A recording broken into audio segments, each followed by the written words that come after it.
Chez les Landais aujourd'hui, on parle d'agri-solaire. C'est quoi l'agri-solaire? C'est la combinaison du soleil et de l'agriculture. Mais on sait qu'avec le soleil, on peut faire beaucoup de choses. On peut faire pousser des plantes, mais aussi on peut produire de l'énergie. Et l'idée aujourd'hui, c'est de savoir comment on va pouvoir combiner ce besoin en énergie renouvelable où on s'aperçoit qu'on a besoin de l'espace rural pour développer.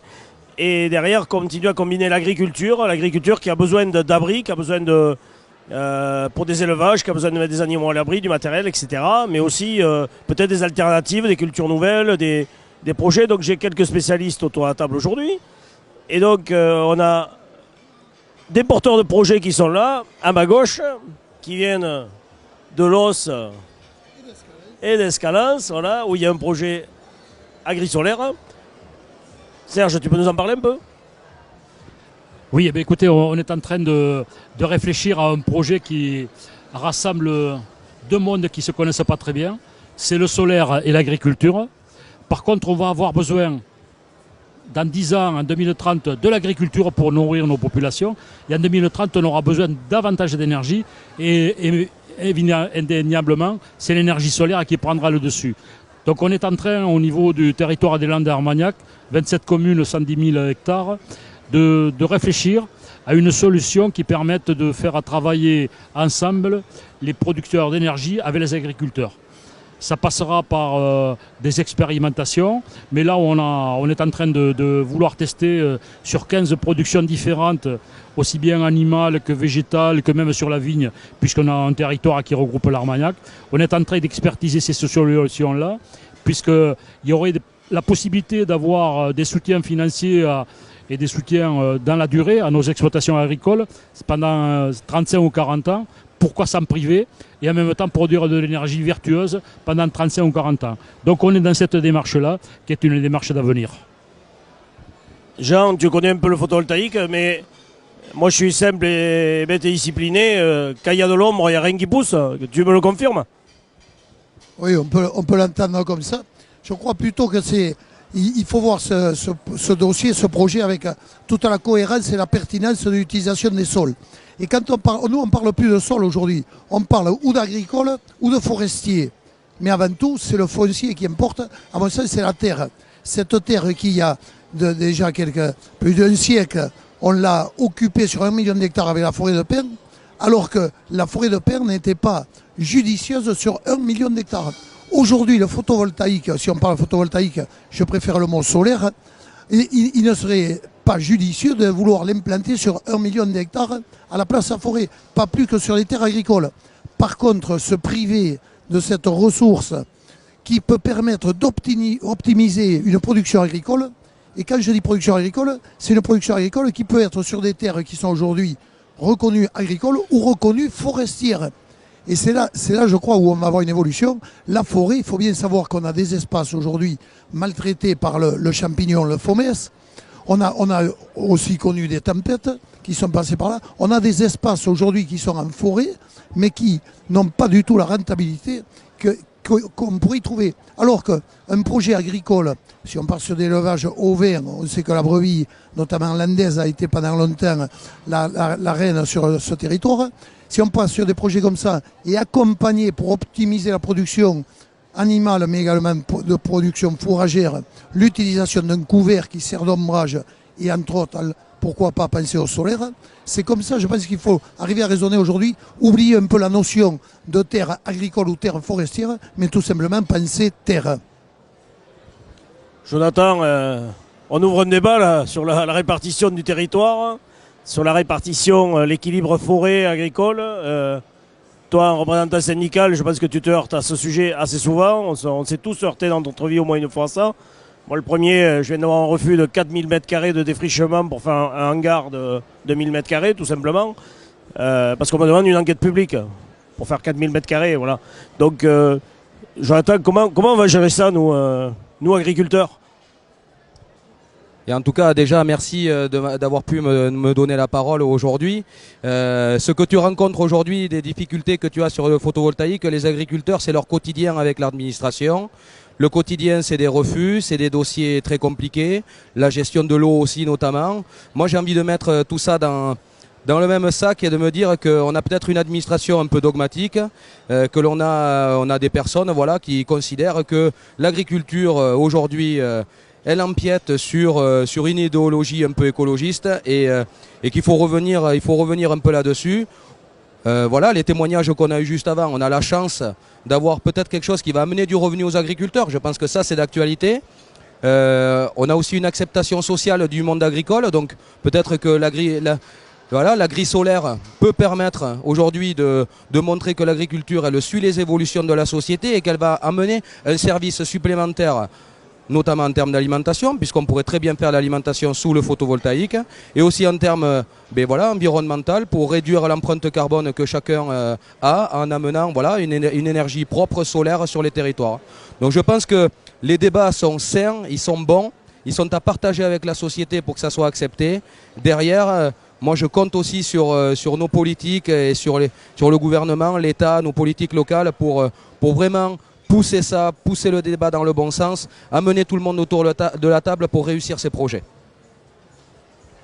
Merci, mais ça tombe bien, on a un responsable du gouvernement à ma gauche.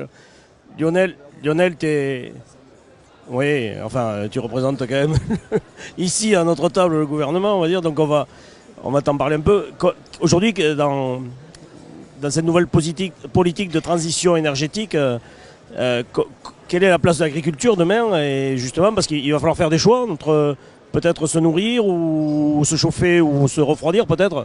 Je crois qu'aujourd'hui, on consomme plus d'énergie pour se refroidir que pour se chauffer.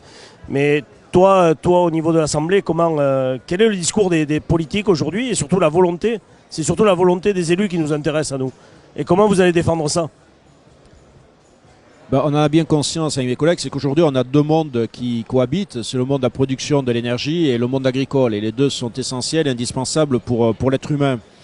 Donc ce que je constate aujourd'hui avec les porteurs de projets qui sont là, mais bon, je le sais depuis quelques temps, c'est que ces deux mondes veulent plus se parler et veulent travailler ensemble.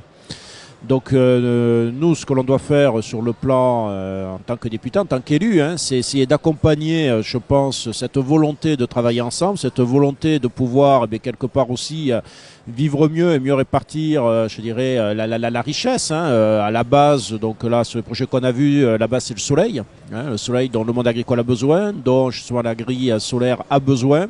Donc comment faire en sorte que ces richesses puissent être au rendez-vous pour accompagner ces deux mondes sur la production d'énergie et l'agriculture pour l'avenir. Donc il y a des projets qui veulent cohabiter, qui veulent se développer en commun. J'ai bien conscience et j'ai bien pris acte des difficultés, qu'elles soient administratives ou législatives, pour pouvoir aller plus vite et avancer plus vite en tout cas pour que vos projets puissent aboutir. Donc ce qui va être important pour nous, c'est voir sur le plan législatif comment on peut vous accompagner, comment on peut faciliter que ces deux mondes de demain puissent mieux travailler ensemble et plus cohabiter. Comment on peut faire en sorte que l'administration soit au rendez-vous de vos attentes, parce que c'est indispensable. J'ai bien conscience que lorsqu'on est porteur de projets d'avenir, c'est compliqué lorsqu'il faut des mois, voire des années pour pouvoir les faire aboutir.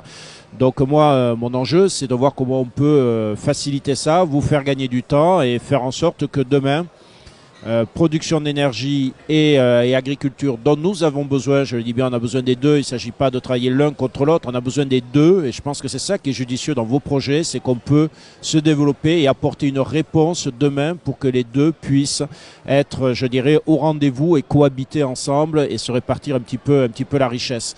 Voilà, donc c'est un sujet passionnant. C'est un sujet d'avenir pour l'agriculture française et je n'hésiterai pas à poursuivre le débat avec vous et à travailler avec mes collègues de l'Assemblée nationale et bien entendu le gouvernement pour essayer d'apporter des réponses et des solutions à vos attentes. Je voudrais compléter, Lionel, il y a aussi un vrai travail à faire sur le partage du territoire aujourd'hui dans le département. La forêt landaise progresse. Donc elle progresse pas sur les routes, et sur l'urbanisme, elle progresse sur le terrain agricole. Et elle progresse souvent de manière sauvage. C'est-à-dire que c'est des forêts qui se créent naturellement, des terrains qui sont abandonnés, sur lesquels il y aurait, pour le coup, là, du potentiel photovoltaïque, puisqu'il n'y a plus personne qui veut les cultiver, ces terrains. Par contre, nous, on pourrait être dans la Haute-Lande, sur un secteur où on est à 78% de boisement. Aujourd'hui, enlever un pin pour mettre un pied de maïs, c'est très très compliqué. Et je vois pas demain comment nous on va pouvoir porter des projets solaires si déjà on peut même pas porter d'un projet agricole basique de culture dessus. Et aujourd'hui on se heurte quand même avec l'administration, il faut le dire, à des débats très forts sur lesquels de toute façon la porte est fermée à toute évolution. Où le pouvoir des forestiers aujourd'hui envers nous, on a même pas notre mot à dire puisque tout est soumis à une charte. La charte revient constamment pour nous dire que de toute façon dans la zone tu ne pourras pas défricher un seul mètre carré. C'est comme ça et pas autrement. La porte est complètement fermée. Alors vous avez le monde agricole aujourd'hui a une grosse difficulté. C'est qu'il est pris en étau au niveau de l'urbanisme, entre les zones urbaines d'urbanisation, sur lesquelles il y a des règles et déjà qui sont quand même assez bien organisées. Le monde naturel et forestier qui lui aussi est assez bien organisé. Et justement, la partie agricole est souvent un petit peu délaissée. Il n'y a pas suffisamment d'organisation ni de protection du monde agricole aujourd'hui. Je parle au niveau de l'urbanisme. Il n'y a pas les mêmes contraintes ni la même volonté de développement. Donc il y a certainement un axe à travailler sur le plan de l'urbanisme pour définir et comment on développe le monde agricole sur nos territoires demain. Et dans les Landes, c'est sûr qu'il y a un enjeu important. Il faut qu'on regarde la partie développement de la forêt. Alors là, je suis très content de cette question parce que pas plus tard que lundi prochain, vous savez qu'au sein de l'Assemblée nationale, le gouvernement a lancé une mission sur la forêt avec une de mes collègues, Anne-Laure Catelot, et elle vient lundi dans les Landes, elle vient passer toute la journée avec les acteurs de la forêt dans les Landes. Donc on va pouvoir évoquer ces sujets-là. Et je pense que sa mission et son rapport nous aideront, peut-être à voir comment on peut faire en sorte que l'agriculture prenne toute sa place là-dedans. On sait que les Landes est un acteur important sur la forêt, mais il ne faut pas non plus qu'il aille au-delà de ce qu'il doit représenter. Voilà, il faut qu'on définisse quand même des règles derrière. Et ensuite, il y a un deuxième projet de loi, et j'étais juste avant de venir ici avec Sébastien Lecornu, le ministre, qui va arriver à l'Assemblée nationale, qui est la loi 3D. Différenciation, déconcentration, décentralisation.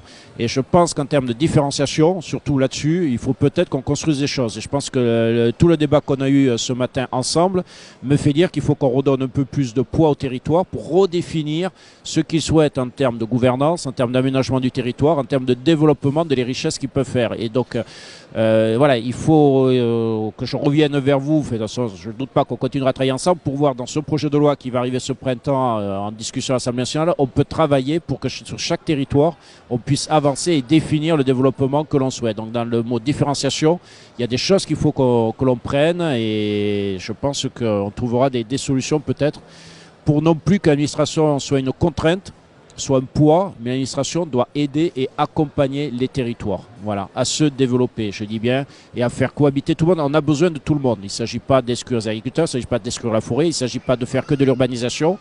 Mais pendant longtemps, on prenait un angle après un autre, et on ne regardait pas la logique globale de tout ça.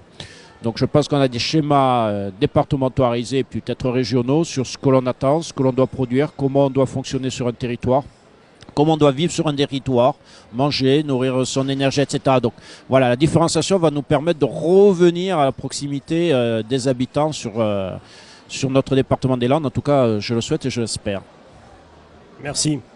Pour compléter, moi je veux dire que notre administration, notre préfecture, demain, quand on dépose un projet qui soit photovoltaïque, un défrichement quelconque, urbain, aujourd'hui tout part au service forêt.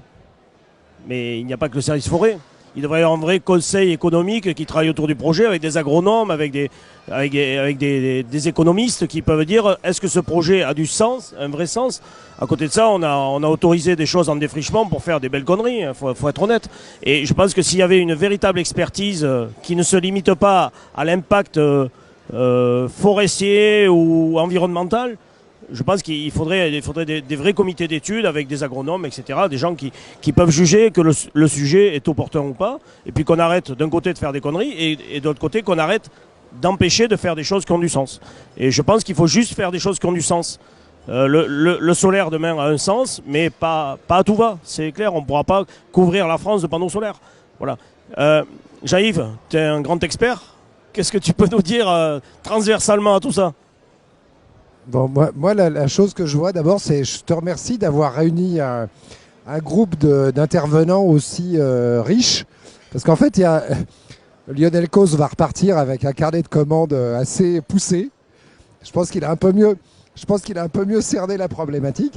on a pu s'exprimer tous là autour de cette table, chacun avec sa vision technique. On a fait un très très beau, ce qu'on appelle en matière de responsabilité sociale, sociétale et environnementale, un très beau comité de parties prenantes grâce au stand des Landais et grâce à l'hospitalité de toute cette table. Et du coup, il y a quelque chose qui peut partir d'ici là. On a un projet qui est très technique, qui est en élaboration sur le territoire de Cergy-Jean, extrêmement technique, qui tire l'expérience aujourd'hui, alors d'abord d'une première étape qui était la ferme solaire de Gabardan, qui était une version très simplifiée et extrêmement rudimentaire de l'arrivée de l'énergie dans le territoire.